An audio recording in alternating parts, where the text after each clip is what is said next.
बिस्मिल्लाहिर्रहमानिर्रहीम। अस्सलाम वालेकुम नाज़रीन, आप देख रहे हैं आवाज़। मैं हूँ बैरिस्टर एहतशाम अमीरुद्दीन। तहरीक अदम एतमाद के हवाले से इवेंचुअली होने क्या जा रहा है, अब वक्त आ गया कि आपको पता लग जाएगा, क्योंकि आज 24 मार्च है और सुबह 25 मार्च है और कौमी असम्बली का इजलास तलब हो चुका है और एजेंडे में तहरीक अदम एतमाद का जिक्र भी है। यानी कि ये जो इजलास होने जा रहा है उसमें तहरीक अदम एतमाद के हवाले से कार्रवाई होगी। वोटिंग किस दिन होती है वो हम आपको पहले ही बता चुके हैं। गो के स्पीकर साहब जो हैं 14 दिन के अंदर पाबंद थे इजलास तलब करने के, वो 14 दिन तो गुजर गए, लेकिन अब आइन ये डिमांड करते हैं उनसे कि 3 से 7 दिन के दरमियान 100% वोटिंग होनी चाहिए। तो अब आपको पता लग जाएगा। लेकिन अगर हम बात करें गवर्नमेंट की और फिर अपोजिशन की, तो वही बातें हैं जो पिछले 14-15 दिन से हो रही है। हुकूमत कह रही है कि तहरीक अदम एतमाद नाकाम होगी, अपोजिशन कह रही है कामयाब होगी। माहौल बन रहा है कुछ जनरल इलेक्शन का, और लग ये रहा है कि पाकिस्तान तहरीक इंसाफ भी उस मोड में आ गई है कि जनरल इलेक्शन की तरफ जाए। क्योंकि कभी हम देख रहे हैं किसी शहर से अली जैदी साहब काफिले कोई सरबराही करके निकल रहे हैं, कहीं से कोई दूसरा पीटीआई का लीडर निकल रहा है, और वो सारे इकट्ठे हो जाएंगे 27 मार्च को इस्लामाबाद में परेड ग्राउंड में, और वो कहते हैं कि वहाँ पे हम बहुत बड़ा जलसा करेंगे। और वो जो तुरप का पत्ता इमरान खान साहब जिक्र कर रहे थे कल, वो अपना वहाँ पर शो करेंगे। क्या कहा फवाद चौधरी साहब ने? अभी तक तो ज़ाहिर है इत्तेहादी हुकूमत का हिस्सा और इंशाअल्लाह ताला हुकूमत का हिस्सा ही रहेंगे। इत्तेहादियों की सपोर्ट भी उसी सरप्राइज़ का हिस्सा है जो वज़ीर आज़म साहब ने कल बात की। लेकिन पाकिस्तान पीपल्स पार्टी की शहरी रहमान कुछ और बता रही है इत्तेहादियों के हवाले से। वो क्या? इंशाल्लाह ऐलान हो जाएगा वक्त आने पे। इत्तेहादी जो हैं सियासी लोग हैं, सियासी फैसला करेंगे। हम सेटिस्फाइड हैं कि हमारे साथ बहुत लोग हैं, अक्सरियत हमारे साथ आ चुकी है। इनकी मसनूई अक्सरियत थी ना, हमारे साथ अब हकीकी अक्सरियत है। अच्छा, इससे पहले कि मैं आपको ये बताऊं कि पाकिस्तान पीपल्स पार्टी के फैसल करीम कुंडी ने क्या बोला है, मैं आपको आमिर खान साहब MQM के जो हैं उनका शॉट सुनवाना चाहता हूं, क्योंकि वो इत्तेहादी हैं। पीपल्स पार्टी की तरफ से एक तरह की खबर ही आ गई थी दोपहर को मीडिया के पास कि MQM ने ऐलान कर दिया अपोजिशन का साथ देने का, लेकिन फिर आमिर खान साहब की तरफ से आई बात कि अभी तो राब्ता कमेटी के सामने चीज़ें रखेंगे। फिर इस वक्त तक कोई चीज़ हतमी नहीं है। मुख्तलिफ फ्यूचर के हवाले से बहुत सारी बातों के ऊपर बातचीत जारी है, और जब तक वो बात किसी हतमी शक्ल में सामने नहीं आ जाती उस वक्त तक MQM का फैसला नहीं है। MQM ने यह तय नहीं किया है कि आया वो अब नो कॉन्फिडेंस में वो क्या रोल अदा करेगी। और स्पीकर साहब का रोल बहुत अहम है। सुप्रीम कोर्ट ने भी कह दिया कि पार्लियामान के मामलात पार्लियामान के अंदर ही तय होने चाहिए। चीफ जस्टिस साहब ने पहले भी कहा था, आज भी इसी तरह की उन्होंने बात की है। उसकी क्या सूरत हाल है, सिचुएशन है, डिटेल्स हैं, वो मैं आपसे अगली स्टोरी में डिस्कस करूंगा जो सदारती रेफरेंस सुप्रीम कोर्ट में दाखिल किया गया। लेकिन फैसल करीम कुंडी साहब ने स्पीकर साहब के हवाले से बहुत ज़्यादा उंगलियां उठा दी आज, और उन्होंने कहा कि ये तो कभी किसी इत्तेहादी को मिलते हैं, कभी किसी इत्तेहादी को मिलते हैं, स्पीकर को तो नॉन पार्टिजन होना चाहिए। स्पीकर जो है वो मुतनाज़ा शख्सियत बन चुकी है। हमारा एतमाद स्पीकर से ख़त्म हो चुका है। वो कभी MQM के पाँव पड़ रहा है, कभी काफ लीग के पाँव पड़ रहा है। खुदारा वो किताब पढ़ लें जो कि स्पीकर का जो काम होता है वो करें। उसके भाई इंशाल्लाह बहुत जल्द हम अपने पार्टियों के साथ मिलकर जो है उसका भी बंदोबस्त करने जा रहे हैं। जैसा कि मैं आपसे पहले कह रहा था कि पाकिस्तान तहरीक इंसाफ माहौल बना रही है जनरल इलेक्शन का, और जो 2 पॉइंट्स हैं जिसके ऊपर इमरान खान साहब इस वक्त खेल रहे हैं, वो पहला तो यह है कि मेरे खिलाफ गैर मुल्की साजिश हो रही है, क्या वाकई में हो रही है। दूसरा है ज़मीर फरोशी हुई है। वो कहते हैं कि अपोजिशन ने पैसे देकर बंदे खरीद लिए हैं और ये हॉर्स ट्रेडिंग हो रही है। इन 2 पॉइंट्स को लेकर के वो अवाम के पास जा रहे हैं। 27 मार्च को वो कहते हैं कि मैं एक बहुत बड़ा अवामी पावर शो करूंगा, और माहौल कुछ ऐसा बन रहा है कि जैसे जनरल इलेक्शन में जाएंगे, क्योंकि पाकिस्तान तहरीक इंसाफ को जनरल इलेक्शन सूट भी करता है, पाकिस्तान मुस्लिम लीग नवाज को भी सूट करता है। अगर किसी को नुकसान होता है जनरल इलेक्शन की तरफ सिचुएशन जाती है तो वो पाकिस्तान पीपल्स पार्टी है, क्योंकि सिंध में उनकी गवर्नमेंट चली जाएगी, और पाकिस्तान मुस्लिम लीग काफ है जिनकी नज़र वजारत आला पर है पंजाब की। इससे पहले कि हम तज्जिया लें, मेरे साथ सईद काजी और स्टूडियोज़ में बहुत शुक्रिया हमें ज्वाइन करने के लिए। जाहिद गशकोरी साहब हेड ऑफ इन्वेस्टिगेशन समा न्यूज़ हमें ज्वाइन किया है, और इनके पास आज एक ब्रेकिंग है कि इत्तेहादी जमातों की अपनी सफ़ों में तहरीक अदम एतमाद के मामले पर शदीद इख्तलाफ पाए जाते हैं। This is a very important news कि इत्तेहादी, क्योंकि आप परवेज़ इलाही साहब को सुन रहे थे और वो कहते थे हम जो जितने भी हैं इत्तेहादी एक ही फैसला करेंगे, इकट्ठे होकर करेंगे। लेकिन इत्तेहादी जमातों की अपनी सफ़ों में इख्तलाफ पाया जाता है। तहरीक अदम एतमाद के हवाले से जाहिद गशकोरी साहब से डिटेल्स जानते हैं। जी जाहिद साहब, क्या लेटेस्ट डिटेल्स हैं, क्या इख्तलाफ पाए जाते हैं इत्तेहादी जमातों की अपनी सफ़ों में? जी बैरिस्टर साहब बहुत शुक्रिया। इत्तेहादी जो जमातें हैं उनके पास टोटल 24 मेंबरान हैं इस वक्त, जिसमें 2 आज़ाद उम्मीदवार भी थे। अब ये इंफॉर्मेशंस हैं मेरे पास कि आज मैंने कम से कम 1.5 दर्जन के करीब जो मेंबर पार्लियामेंट हैं इत्तेहादी जमातों के साथ जुड़े हुए हैं, उनसे मेरी बैकग्राउंड डिस्कशंस हुई है। ये बात एक सामने आई है कि कम से कम 10 मेंबरान ऐसे हैं 6 इत्तेहादी जमातों के जो कि मुनहरफ हैं अपनी ही जमातों की लीडरशिप से। उनका ये ख्याल है कि इस जो मोशन है इसको वो सपोर्ट करना चाहते हैं। अभी तक बैक टू बैक मीटिंग्स की हैं, मैं आपको 1 बाय 1 बताना चाहूँगा। जिस तरह बलोचिस्तान अवामी पार्टी है, आज दूसरा दिन है, कल 4 घंटे उनकी मीटिंग हुई थी। अभी इस वक्त मीटिंग जारी आप कह रहे हैं कि ये 10 अरकान जिनसे आपकी बात हुई है, मैं आप जरूर नाम लें, लेकिन मैं एक दफा दोबारा चाहता हूं कि व्यूअर्स के सामने आप ये मैं आर्ग्यूमेंट आपका रख दूं। आप ये कह रहे हैं कि इत्तेहादी जमातों के 18 लोगों से आपसे बात हुई है और इससे पहले कि उनकी पार्टी क़यादत फैसला करे, वो फैसला कर बैठे हैं कि उन्होंने प्राइम मिनिस्टर के खिलाफ अदम एतमाद में वोट करना है, प्राइम मिनिस्टर के खिलाफ करना है, ये आप कह रहे हैं? बिल्कुल ऐसा है। जो कम से कम 10 मेंबरान ऐसे हैं जिन्होंने अपनी लीडरशिप को बता दिया है कि वो अदम एतमाद को सपोर्ट करना चाहते हैं, मोशन को आप जो भी फैसला कौन लोग हैं करें, लेकिन उनके जो कंसर्न हैं वो एड्रेस करने की कोशिश कर रही हैं उनकी जमातें। जिस तरह मैंने आपको बताया, लोग कौन है जी, नाम बताएंगे जाहिद साहब पार्टी के 3 जिनसे आपकी बात हुई है जी। बलोचिस्तान अवामी पार्टी के 3 मेंबरान ऐसे हैं जिनको तशवीश है अपनी पार्टी लीडरशिप के भी साथ, और वो ये चाहते हैं कि इस पे कॉन्सेंसस डेवलप होना चाहिए, और वो 5 टोटल नंबर हैं, 2 गवर्नमेंट को सपोर्ट करना चाहते हैं। इसी तरह से जो ग्रैंड डेमोक्रेटिक अलायंस है उसमें भी ये तशवीश पाई जाती थी। 2 जो मेंबरान हैं अभी उनकी तशवीश को एड्रेस नहीं किया गया है सिवाय डॉक्टर फहमीदा मिर्ज़ा के। उसके बाद जो 2 आज़ाद उम्मीदवार हैं, मैं आपको बताना चाहूँगा, अली नवाज़ शाह हैं जो कि सिंध से मीरपुर ख़ास से एक आज़ाद उम्मीदवार हैं, उनके भी कंसर्न हैं और अभी उन्होंने फैसला नहीं किया कि वो आया कि इस गवर्नमेंट को सपोर्ट करेंगे या नहीं। लगता ऐसे है कि शायद वो ना करें। इसके अलावा असलम भोटानी हैं, मेंबर नेशनल असम्बली हैं बलोचिस्तान से, और उनके भी सीरियस कंसर्न सामने आए हैं। जमहूरी वतन पार्टी के सरबराह शाहजेन बुख्ती, उन्होंने पहले ही 3 दिन पहले वज़ीर आज़म ऑफिस को अपने कंसर्न बता दिए थे। वो इस वक्त मुल्क से बाहर हैं और कल पाकिस्तान वापस पहुंच रहे हैं, तो उन्होंने एक डिसीजन लेना है आया कि किसके साथ जाना है। तरीके अदम एतमाद में प्राइम मिनिस्टर के खिलाफ वोट डालने जा रहे हैं, क्या कह रहे हैं बुख्ती साहब? उनको तो स्पेशल असिस्टेंट बनाया तो बज़ाहिर ऐसे लगता है कि जो 24 टोटल मेंबरान हैं उनमें 10 ऐसे हैं जिन्होंने एक पार्टी पोजीशन अपनी पार्टी में पोजीशन ली हुई हैं। और जो मेरे पास इंफॉर्मेशन अभी थोड़ी देर पहले जब आपके प्रोग्राम में आने से पहले मेरे पास ये आई है कि गवर्नमेंट ने एक पॉलिसी अपनी एक स्ट्रेटजी बनाई है और वो चाहते हैं कि मैक्सिमम टाइम बैक कर सकें। कल का जो सेशन हो उसमें सिर्फ फातिहा की जाए, जो कि पीटीआई के मेंबर नेशनल असम्बली वफात पा गए थे, क्योंकि ये एक प्रेसिडेंस भी है। ख्याल जमा की फौत हो गए थे, वो मेंबर नेशनल असम्बली थे पाकिस्तान तहरीक इंसाफ के। उसके बाद सेशन को एडजर्न किया जाए मंडे तक के लिए। उसके बाद गवर्नमेंट के पास ये टाइम होगा और जो उनके अलायंस पॉलिटिकल अलायंस में पार्टीज हैं उनसे डिस्कशन करें, उनकी पार्टी लीडरशिप एक डिसीजन स्पीकर नेशनल असेंबली से जाहिद साहब, आप बड़ा ज़बरदस्त इन्वेस्टिगेटिव जर्नलिज्म करते हैं और ख़बरें आती रहती हैं हमारे पास जो आप जर्नलिज्म करते हैं इन्वेस्टिगेटिव। स्पीकर साहब की क्या आपको लग रहे हैं कि किस तरफ जा रहे हैं स्पीकर साहब? कोई वो कहते हैं मैं आईन और कानून के मुताबिक करूँगा, और इस वक्त स्पीकर की पोस्ट बड़ी अहम है, तो वोटिंग कराएंगे तहरीक अदम एतमाद में 27-28 को, आपको लगता है आगे डिले कर देंगे? देखिए, ये उनके पास एक सवाबदीद है स्पीकर नेशनल असम्बली की।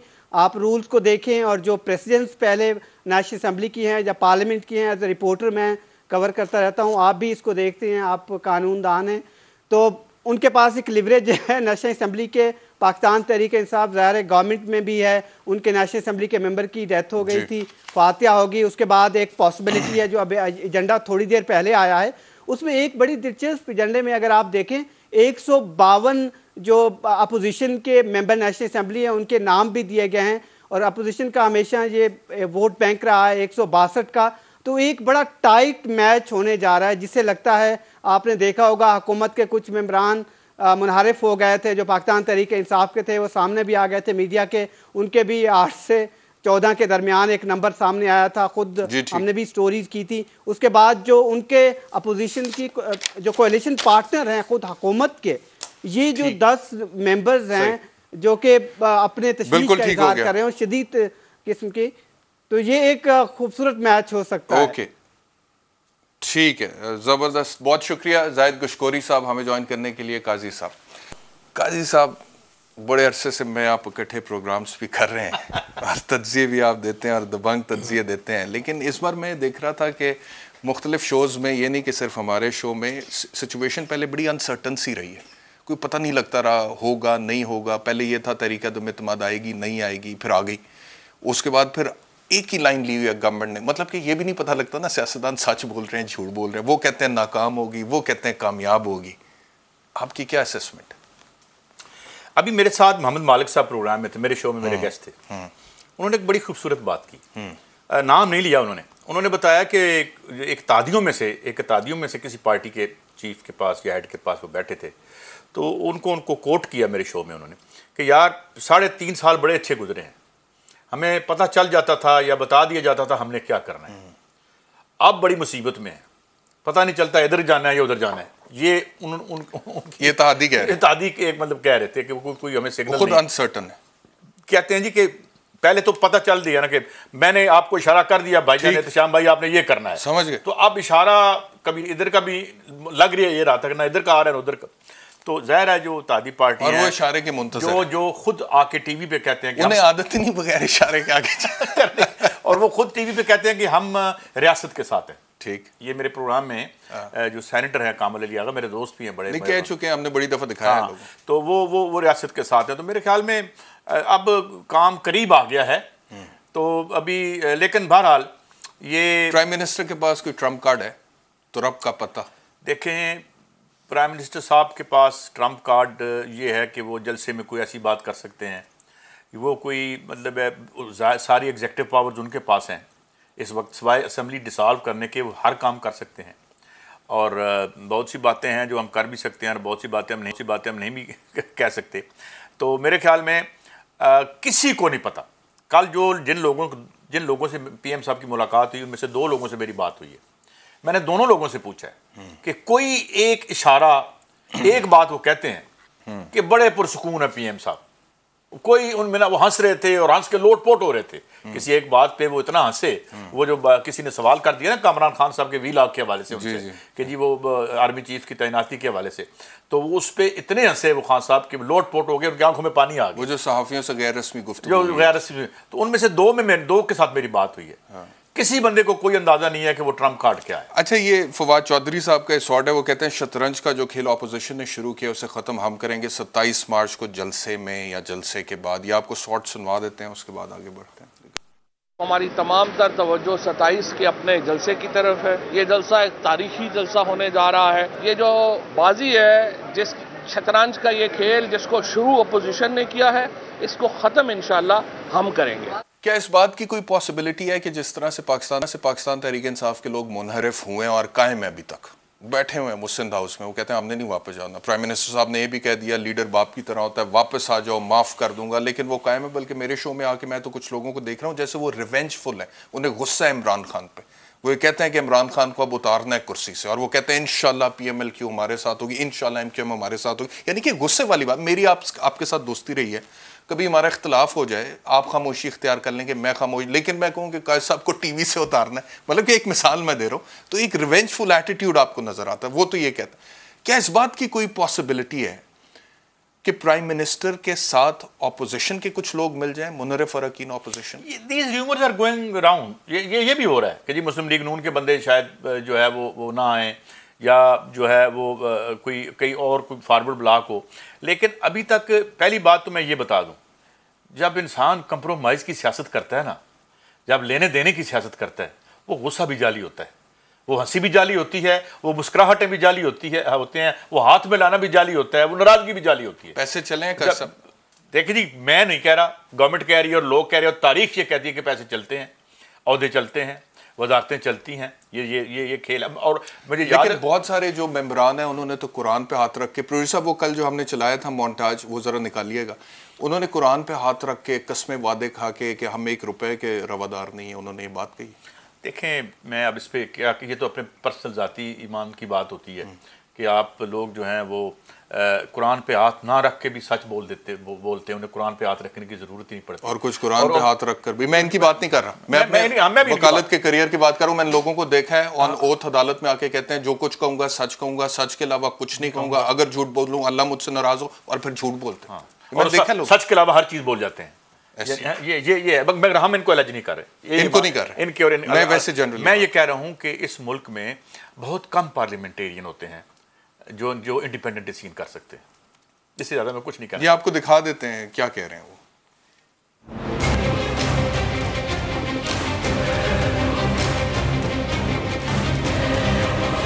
पैसे लेकर वोट बेचते हैं या देते हैं, वो हज़रत मोहम्मद मुस्तफ़ा सल्लल्लाहु अलैहि वसल्लम के उम्मती नहीं। एक कुरान शरीफ है, बिस्मिल्लाहिर्रहमानिर्रहीम। मैं इस कुरान शरीफ पे हाथ रख के कह रहा हूँ, मैं एक पैसे का दावादार। मैं अल्लाह को हाजिर नाजिर जानकर कहता हूँ और हल्फ कुरान पर कहता हूँ कि 1 रुपया भी ना वसूल किया है, ना सोचा है, ना जिंदगी में खाया है। दूसरी बात, मैं अल्लाह को हाजिर नाजिर जानकर अल्लाह से ये इस्तदा करता हूँ कि जो हमारे ऊपर इल्जाम लगा रहे हैं, या अल्लाह ताला उनको बर्बाद करना। क्या सब होता ये था कि पुलिस में केसेस जाते थे ना, तो इन्वेस्टिगेशन पुलिस करती थी, तो वो कुरान पे हाथ रखवा के लोगों को कहते थे बोलो सच बोल रहे हो, झूठ बोल रहे हो। और बहुत सारे लोग ऐसे होते थे, मैं इनकी बात नहीं कर रहा, मैं फिर कह रहा हूँ हमारे लिए सारे बड़े काबिल एहतराम है, और जिसने कुरान पे हाथ रख दिया हमें उसका और अल्लाह का मामला, और हमें उस पे कोई शक करने की no I am saying that we are nobody to जज हिम। ठीक है, वी आर नोबडी, वो उसका और उसके अल्लाह का मामला है। हमने तो देखें इंसान है, हम बड़ी मतलब के मामूली वो हमारी सलाहियत है, हालांकि अशरफुल मखलूक़ात अल्लाह ताला ने बनाए, लेकिन उसके बावजूद हम दिलों में तो नहीं झांक सकते कौन सच बोल रहा है, झूठ बोल रहा है। तो सुप्रीम कोर्ट ने इसके ऊपर फैसला दिया कि देखें अगर कुरान पे हाथ रख के कोई शख्स झूठ बोल जाए, उसका और उसके अल्लाह का तो मामला है, वो तो बाद में अल्लाह ताला उसके साथ जो करेंगे या दुनिया में करेंगे, लेकिन उसकी झूठ पर यकीन कर कर एक इंसान दूसरे इंसान से ज्यादती कर जाएगा। लिहाजा कुरान को बीच में ना लाया करें, मजहब को बीच में ना लाया करें, इसके लिए कुरान नहीं है, ये हिदायत की किताब है, इसके लिए नहीं है। आप दुनियावी तहकीकात करके फैसला करें कौन सच बोल रहा है कौन झूठ बोल रहा है, ये सुप्रीम कोर्ट की जजमेंट है। ठीक है, ये मैं आपको बता रहा हूं। अच्छा, दूसरा ये हमारी बहन है, ये जो आखिर में बोल रही थी, इन्होंने कहा कि कुरान पे बंदे को बड़ा केयरफुल होना चाहिए। कसम, मैं कहता हूं कि इन्होंने पैसे नहीं लिए होंगे, एक बंदा कह रहा है कि मैंने पैसे नहीं लिए, लेकिन साथ उन्होंने बोल दिया ओहदा, सीट, ऐसा कोई लालच मुझे नहीं। किस सियासतदान को नहीं होता? मैं अव्वल तो मैं इसके खिलाफ हूं, ये कुरान होना नहीं चाहिए, लेकिन पैसे वाली बात अगर इन्होंने करना है, अगर इन्होंने करना है, क्या कोई ये हलफ देने को तैयार है कि ये प्योरली नजरियाती उसका जाती फैसला है? उसने इमरान खान से आइडियोलॉजिकल डिफरेंस किया है और इमरान खान के साथ वो आइडियोलॉजिकली गया था। मतलब ये नहीं है, पैसे आपने नहीं। कभी कोई सियासतदान ऐसा देखा है जिसको ओहदे का लालच ना हो? मैं ये कह रहा हूं कि ये अरबपति हैं जो नूर आलम साहब हैं, उनको 18 करोड़, उनके लिए 18 रुपए हैं। ये पाकिस्तान की असम्बली के सबसे बड़े टैक्स पेयर हैं जो नूर आलम साहब हैं। लिहाजा I don't think he needs money और एनीथिंग एल्स। और ये क्रिटिसिज्म भी करते थे, अपनी पार्टी भी करते थे। मगर सवाल ये है कि ये कसम खाएं, मैं यहाँ कसम खा के आपको कह सकता हूँ कि मैं आपसे जो गुफ्तगू कर रहा हूँ वो मैं अपनी इंडिपेंडेंट सोच से कर रहा हूँ, मैं किसी के मोटिवेट करने पे नहीं कर रहा। और मैंने ज़िंदगी में मैं हल्फ उठा सकता हूँ कि यार मैं क्या ये कह सकते हैं कि इनका हर सियासी फैसला इंडिपेंडेंट था, किसी के ईमा पे नहीं था, या किसी बड़े गैर विजिबल मफाद के? मेरा मफाद यही होता है कि आपने पैसे पकड़ने हैं। मफाद ये भी तो हो सकता है ना कि हजूर आप मुझे कहेंगे काई साहब जो वारदात की हुई है ना आपने, वो जो वारदात की हुई है ना वो, तो इसलिए मेरे ख्याल में इसको कुरान को बीच में ना लाएं, नहीं लाना चाहिए, लेकिन इमरान और हमें आप पे शक करने का कोई नहीं है, और हमें खुद हमें शर्मिंदगी हो रही है कि आप ये। इमरान खान साहब ये कहते हैं कि अगर पैसे किसी ने नहीं भी लिए, कोई यकीन नहीं करेगा कि जरदारी के पास जो जा रहा है वो पैसे लिए बगैर जा रहा है। देखें, फायदा सिर्फ कैश नहीं होता, फायदे की और भी चीज़ें बहुत सारी, फेवर्स और भी तरह की बहुत होती हैं। और अगर कोई मोटिवेशन ना होती तो पहले साल तोड़ लेते ना इनको। तो इसलिए मतलब मैं ज़्यादा बात पीटीआई इलेक्शन मोड में जारी है। किसकी बात? ये जो कार्ड्स हैं इमरान खान खेल रहे हैं, गैर मुल्की साजिश और ज़मीर फरोशी, अवाम में मकबूलियत मिलेगी अवाम को? बहुत एंटी अमेरिका। आपको लगता है इमरान खान और मकबूल हो जाएंगे? मुझे लगता है कि इमरान खान के जो जलसे इन दोनों में हुए हैं वो और मकबूल हुआ है। तो फिर इमरान खान को इत्तेहादियों के इतने तरले करने चाहिए जितने हो रहे हैं। इमरान खान ने सच्ची पूछे तो कुछ भी तो नहीं किया, चुप करके बैठा हुआ है। एंड में तो बहुत भागदौड़ हुई है। काजी साहब पार्लियामेंट्री लॉजिस्ट तक पहुंच गए, 3-3 बंदों को मिल रहे हैं, चौधरी साहिबान तक पहुंच गए, कभी एमक्यूएम, कभी साहिबान को मिले, मरियम नवाज साहिबान ने जो शेर लिखा था, भूल कभी इस दर कभी दर बदर, गमे कुर्सी तेरा शुक्रिया, कहां से पढ़ा था। मगर सवाल यह है कि जब चौधरी परवेज इलाही से मिले तो नो कॉन्फिडेंस पे एक बात भी नहीं हुई, कहा ही नहीं चौधरी साहब को। ईगो बहुत बड़ी है खान, ईगो भी बहुत बड़ी है, उनको ईगो ने इजाजत नहीं दी कि मैं कहूं यार मैंने वोट देना है, ओवरसाइज्ड मुझे लगते हैं, सपोर्ट करना, और उन्होंने कहा मैं चला गया हूं काफी। मतलब ये है कि वो ही इज नॉट, मैं इमरान खान को मैं अपना कोई लीडर नहीं मानता, मैं नजरियाती तौर पर आपको पता है लेफ्ट का आदमी हूँ और वो सरमायादारी पर बेपनाह ईमान रखते हैं, लेकिन खान साहब he is not cut for this kind of. देखो एक आदमी जो 17 साल की उम्र में सेलिब्रिटी बन गया, but he is getting trend, मेरे ख्याल में ये 3.5 सालों में उन्होंने अंदर बहुत कुछ सीखा होगा, सीख लिया, बहुत कुछ सीखा होगा उन्होंने। और ये जो मकबूलियत है, अगर इमरान खान सियासी शहीद बन जाते हैं तो लोगों की सिंपैथी इमरान खान के साथ मजीद बढ़ जाएगी। एक और मैं बात बता दूं, मैं भूल जाऊंगा, मैं जब आपकी तरफ आ रहा था और मैं आपकी सड़कों पे फंसा हुआ था जहाँ कंस्ट्रक्शन हो रही है, तो अमेरिका से 1-2 काले मुझे आई, they are so worried about Imran Khan. जिसने मुझे कॉल की है ये क्या हो रहा है, मतलब इमरान खान लोग हैं, वो लोगों का जज्बा एक है खान साहब के हक में, हमें भी कॉल्स आती। अच्छा दूसरी बात ये है कि मैं समी इब्राहिम से बात कर रहा था कि क्योंकि वो 3-4 जलसों में खुद गया है कवर करने, कहते हैं यार वो एंथुसियाज्म जो है ना, जो ये शुरू के दिनों में था वो आया है, और ये जो कमी आई थी महंगाई की वजह से या और जो वादे पूरे नहीं हुए तो वो थोड़ा सा ऑफ सेट होता लगा। तो मेरे ख्याल में फिर इमरान खान साहब अगर कंटिन्यू करते रहें तो इनके लिए डैमेज ज्यादा होगा, और अगर तरीके अदम एतमाद के कामयाब होने के नतीजे में सियासी शहीद बन जाएं तो पॉलिटिकल बेनिफिट ज्यादा नहीं होगा। 100%, और इसकी एक बहुत बड़ी वजह है जो जिस पे लोग गौर नहीं कर रहे। अगले बजट में हमें $23 बिलियन चाहिए, जो $21 बिलियन हमने चाइना से मांग रखे हैं, $11 बिलियन पेमेंट के लिए और $10 बिलियन अपने फॉरेन एक्सचेंज रिजर्व के लिए। मेरे ख्याल में अगर खान साहब को अगला बजट ना बनाना पड़े और कोई और गवर्नमेंट आ जाए तो 3.5 सालों की महंगाई जो है वो उसको बुलवाने में 3.5 महीने भी नहीं लगेंगे। गवर्नमेंट कोई और आएगी, शहबाज शरीफ नेक्स्ट प्राइम मिनिस्टर हैं, एक देखें 160 सीटें थी ना तकरीबन इनकी जी, 162 बस मुसीबत पड़ी रही इनको, खान साहब की सिंगल लार्जेस्ट पार्टी है, अब 80 उनकी हैं, 40 पीपल्स पार्टी की हैं, 80 इनकी हैं, ये सारा जो जैसे आप मिला के 154। अच्छा अब इनको खुश रखना कितनी बड़ी आपको कैबिनेट बनानी पड़ेगी, किससे क्या वादा करना पड़ेगा।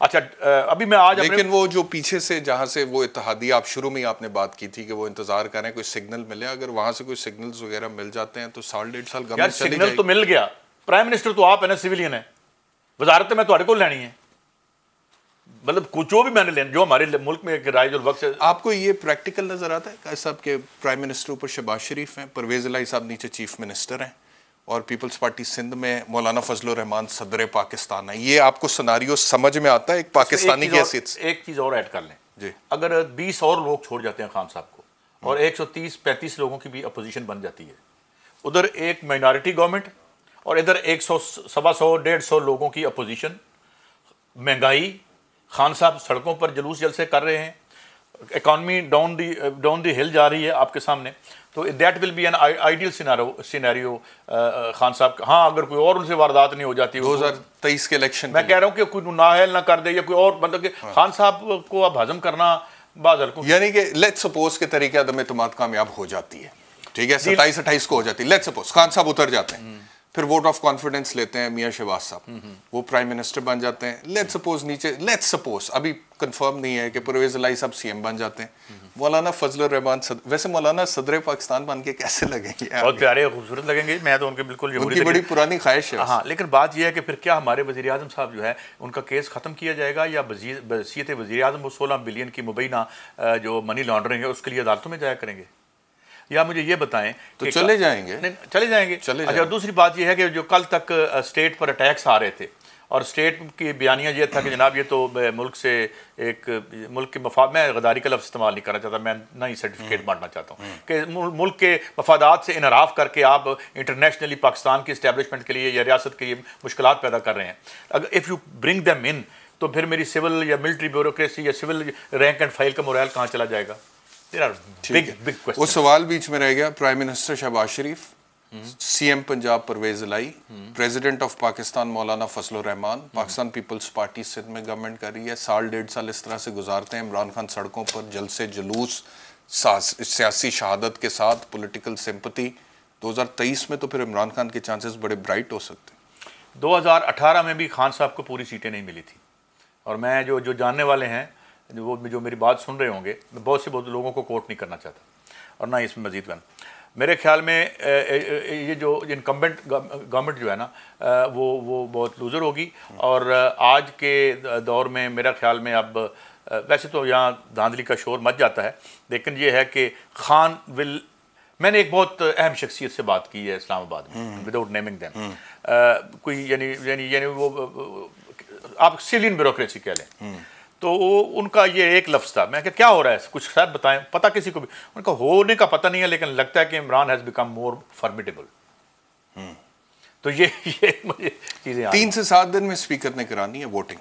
हाँ, 3 से 7 दिन में वो करवा देगा, लेकिन खान साहब वो तुर्ब का पत्ता क्या है, नोबडी हैज़ एन आइडिया। मैंने कल आरिफ उम्मीद भट्टी साहब मेरे शो में कह रहे थे कि वो शेख रशीद ने एक दफ़ा बात की थी कि शायद हो सकता है 10 साल के लिए इलेक्शन ही ना हो, तो वो भी तुरब का दिस थ्योरी इज मैं आपको बताऊं, ये इकोनॉमिक मिसमैनेजमेंट जो पहले हुई 2018 में, मिफ्ताह इस्माइल साहब ने एक मुल्क की सबसे बड़ी शख्सियत के सामने कहा था कि जो हम करके जा रहे हैं, और ये शख्सियत ने खुद साथियों को बताया था कि हम हुकूमत मिले भी तो हमें नहीं लेनी चाहिए, ठीक है। और आज ये कह रहे हैं जी कि इसहाक डार साहब जो हैं वो हमारा बजट तैयार कर रहे हैं बाहर बैठ के। वही इसहाक डार साहब हैं जिनके बारे में इस मुल्क की आला तरीन शख्सियत ने कहा था कि उनको एक इटालियन डिप्लोमेट ने शिकायत की थी कि यहाँ हमने फैक्ट्री लगानी थी और वेस्पा की, और तो उन्होंने पैसे मांग लिए थे। ये मैं नहीं कह रहा, इस मुल्क की पावरफुल तरीन हस्तियों का ये कहना है। और तो अगर हमने बीमारी का इलाज बीमारियों से करना है, मतलब मुस्लिम लीग नून में और भी तो लोग हो सकते हैं ना, अपराइट भी लोग हैं मतलब। I have to close the segment. बहुत शुक्रिया सईद काजी साहब हमें ज्वाइन करने के लिए। ब्रेक के बाद वापस आएंगे तो सदारती रेफरेंस के हवाले से सुप्रीम कोर्ट ऑफ पाकिस्तान में आज जो प्रोसीडिंग्स हुई हैं उसकी डिटेल्स आपके सामने रखेंगे आफ्टर द ब्रेक।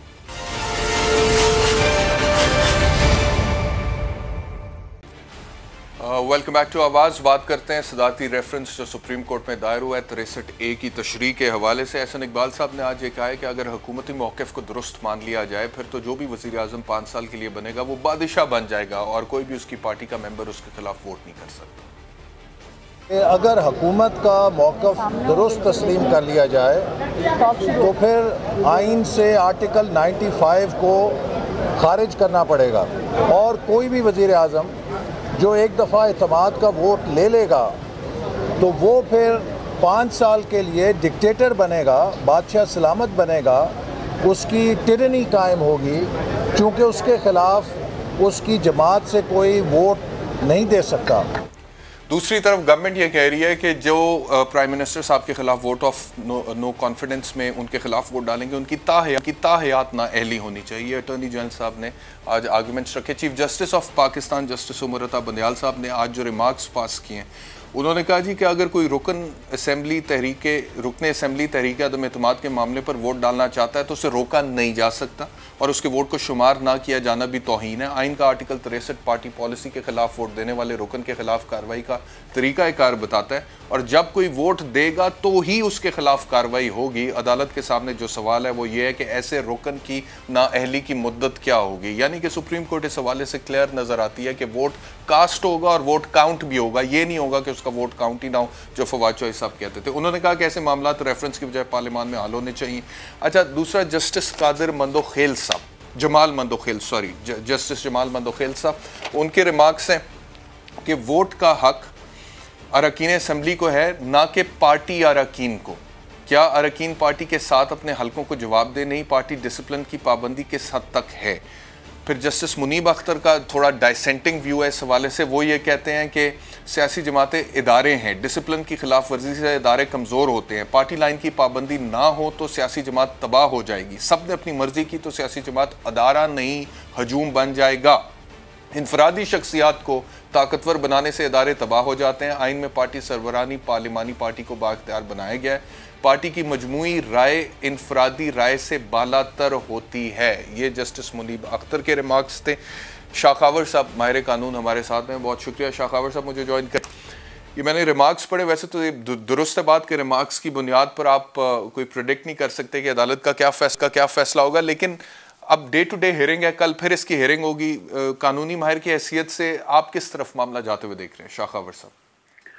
जी बिल्कुल ऐसा है कि एक तो हमें ये देखना है कि जो सुप्रीम कोर्ट ने ये जुरिस्डिक्शन जो अस्यूम की है ये आर्टिकल 186 है ये कोई जुडिशियल साइड पे जुरिस्डिक्शन नहीं है, ये एडवाइजरी जुरिस्डिक्शन है कि सदर मुमलिकत जब कोई क्वेश्चन ऑफ लॉ जिसका वफाद आमा से ताल्लुक हो उसके बारे में ओपिनियन जो है वो सीख करते हैं सुप्रीम कोर्ट से, और सुप्रीम कोर्ट फिर बाउंड है उस ओपिनियन को आंसर करना।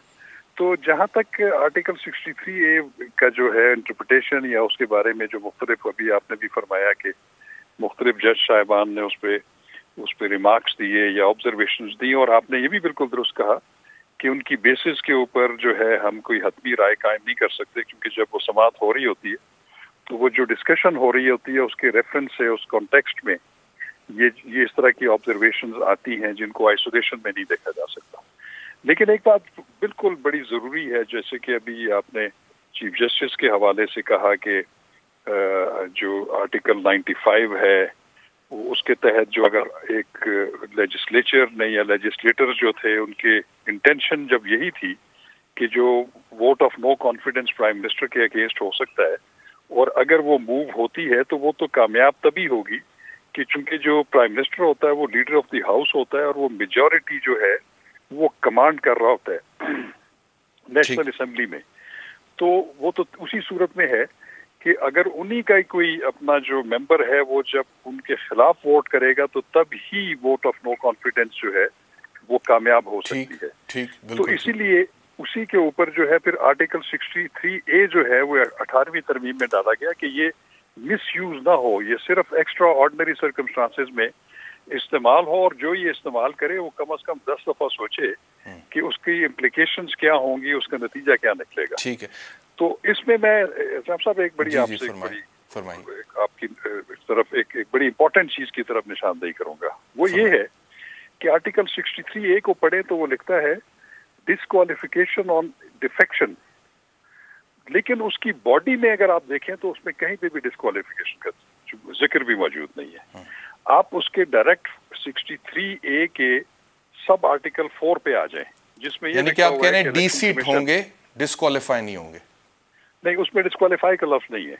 उसमें यह है कि जब पार्टी हेड जब वो डिक्लेयर करेगा कि इसने डिफेक्ट किया है और इलेक्शन कमीशन जब उस पर तहकीक करने के बाद अगर ये इस बात पे पहुंचे कि वाकई ही हैज डिफेक्टेड जी, तो उसमें फिर वो उसकी जो लिखा हुआ है कि the member shall cease to be a member of the national assembly और द पार्लियामेंट, वो ओहदा खत्म हो जाएगा। बिल्कुल ठीक, बिल्कुल और ठीक, वो नशिस्त खाली हो जाएगी। बिल्कुल ठीक है। शाह खावर साहब, डिस्क्वालिफिकेशन का जिक्र नहीं है। बहुत शुक्रिया, इंपॉर्टेंट बात। बिल्कुल ठीक, बिल्कुल ठीक। शुक्रिया हमें ज्वाइन करने के लिए।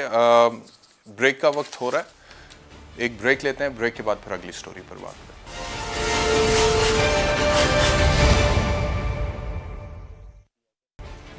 वेलकम बैक टू आवाज़। अब मैंने एक ऐसे इशू के हवाले से बात करनी है जो आजकल हमारे माशरे में एक नासूर की तरह फैल रहा है और बड़ा इम्पॉर्टेंट है, और इसके हवाले से बात होना बहुत जिस तरह से टेक्नोलॉजी जो है वो आगे जा रही है उसके फ़ायदे तो बहुत सारे हैं, लेकिन कुछ ऐसी नोविस किस्म की सिचुएशन सामने आती हैं जो नुकसानात भी सामने आते हैं। अब एक मसला सोशल मीडिया पे हरासमेंट का है, और आपको पता है इस हवाले से कानून तो मौजूद है, पीका 2016 में आया था, फिर इस गवर्नमेंट ने उसके अंदर तरमीम एक सदारती ऑर्डिनेंस के ज़रिए की और वो काफ़ी मुतनाज़ा रही, और उसमें मीडिया का पॉइंट ऑफ व्यू ये था कि ये मीडिया का गला घोटने के लिए फ्रीडम ऑफ स्पीच के ख़िलाफ़ है।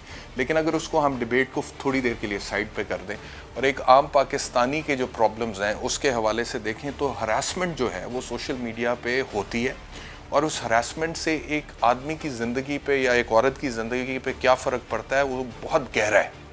इसकी एक मिसाल ये है कि अभी हाल ही में एक केस सामने आया जिसमें एक अमरीकी खातून थी, लड़की थी बेचारी, 18 साल से छोटी, 17 साल उसकी उम्र थी, शाइलन डिक्सन उसका नाम था, और उसकी कुछ नाजेबा तस्वीर 2 पाकिस्तानी लड़कों ने सोशल मीडिया पे अपलोड की, शेयर की। थोड़ी देर में मेरे साथ director operations Pakistan cyber crime wing FIA होंगे बाबर बख्श साहब, उनसे पूछते हैं।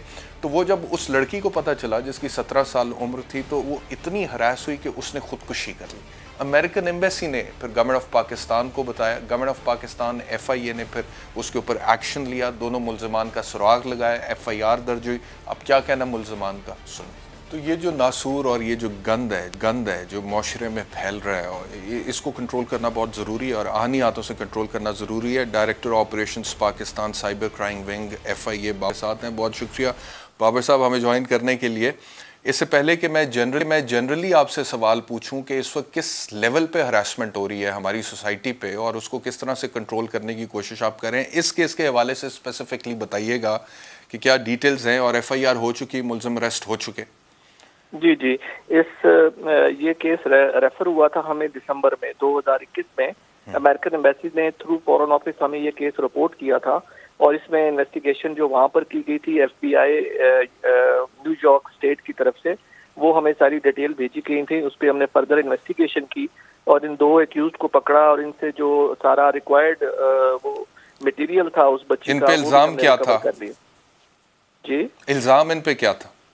इल्जाम ये था कि उस बच्ची के साथ इन्होंने रिलेशन डेवलप किया ऑनलाइन और उस दौरान उस बच्ची से उसकी न्यूड फोटोज ले ली।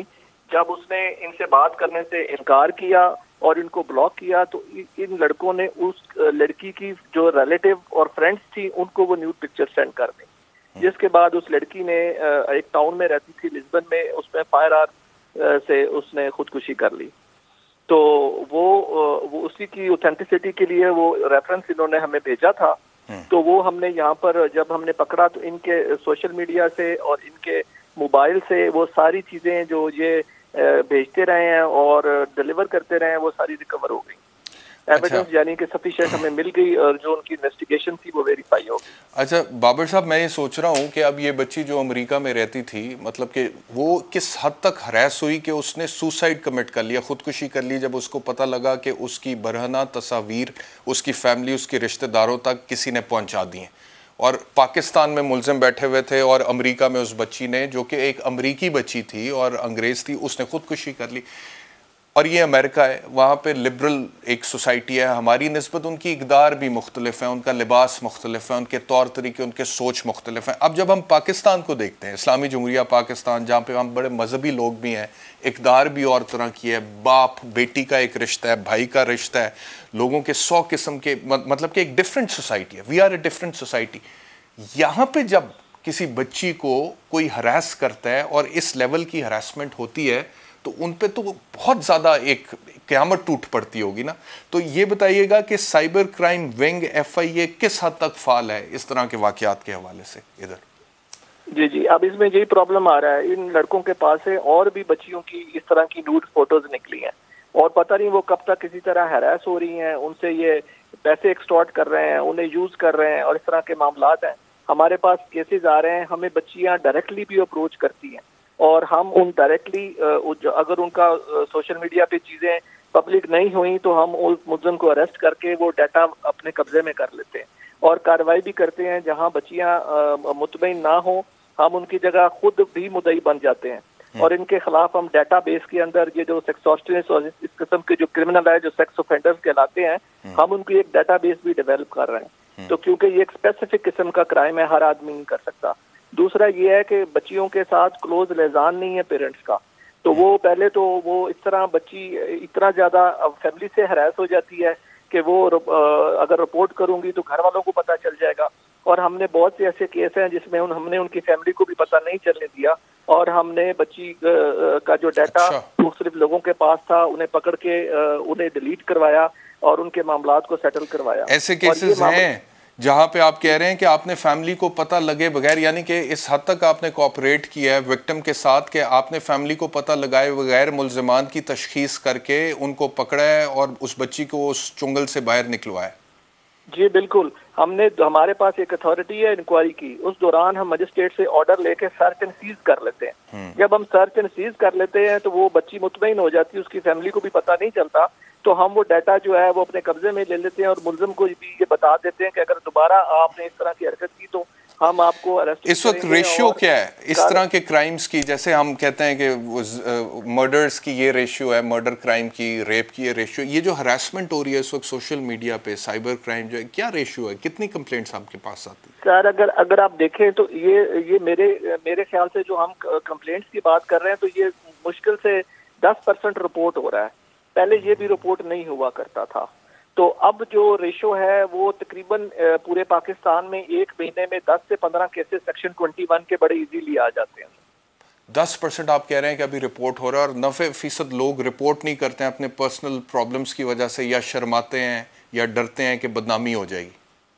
जी सर, हम तो बहुत ज्यादा अवेयरनेस करते हैं। हम बच्चियां जो डायरेक्ट भी आ रही हैं, छोटी उम्र की भी हैं, कॉलेज गोइंग भी हैं, यूनिवर्सिटी की बच्चियां भी हैं, अगर वो अपने पेरेंट्स को नहीं बताती तो हमारी जो आईओज हैं खवातीन, वो उनको प्रॉपर तरीके से डील करती हैं और उस आदमी को भी हम फौरी तौर पे पकड़ते हैं और डाटा भी डिलीट करवाते हैं। मैं चाहता हूं बाबर साहब, क्लिनिकल साइकोलॉजिस्ट भी हैं खवातीन, वो इनको काम डाउन भी करती हैं। ये बहुत शदीद ट्रॉमे में से गुजर रही होती है। ठीक है, मैं चाहता हूं कि क्योंकि हमारे पास 1-1.5 मिनट रह गया, मैं चाहता हूं कि आप जरा, क्योंकि आप पाकिस्तान के हेड हैं, डायरेक्टर ऑपरेशंस है साइबर क्राइम के, तो आप ज़रा बता दें कि जो बंदा पकड़ा जाता है उसके साथ फिर क्या होता है और उसको क्या भुगतना पड़ता है, ताकि वो लोग जो इस तरह की हरकतें करते हैं उनको पता हो कि जो पकड़ा जाएगा उसके साथ क्या हो। इस तरह के केसेस के अंदर आप यकीन करें, ये सेक्शन 21 है, इसकी सुप्रीम कोर्ट तक बेल नहीं हो रही। अदालतों ने इस जो ऑफेंस है इसको फसाद फिल अर्द करार दिया है और इसके अंदर बड़ी सीरियस सजाएं हैं। इसके अंदर बेल अभी तक कोई ऐसा केस नहीं है जिसके अंदर कॉम्प्रोमाइज भी ना हुआ हो और उसकी बेल हो गई। मैक्सिमम पनिशमेंट 7 साल तक दे रहे हैं। मैक्सिमम पनिशमेंट तो 7 साल है, लेकिन उसके साथ 7 और ऑफेंसेस भी लगे हुए हैं। सिर्फ अहम बात ये करने की है कि इसमें एविडेंस बहुत स्ट्रांग होती है एक्यूज्ड के खिलाफ। सही है, और विद इन 6 to 10 मंथ्स इसका ट्रायल भी मुकम्मल। ठीक है बाबर साहब, बहुत शुक्रिया हमें ज्वाइन करने के लिए। चीज़ मैं ये बता दूं कि ये जो एविडेंस की वो बात कर रहे हैं ना, ये वाकई में बड़ी स्ट्रांग एविडेंस होती है और यहाँ पे ये काम नहीं है कि गवाह हैं, ऑक्यूलर एविडेंस यानी कि चश्मदीद गवाह और उनको ख़रीद लो या उनको भी हरास कर दो।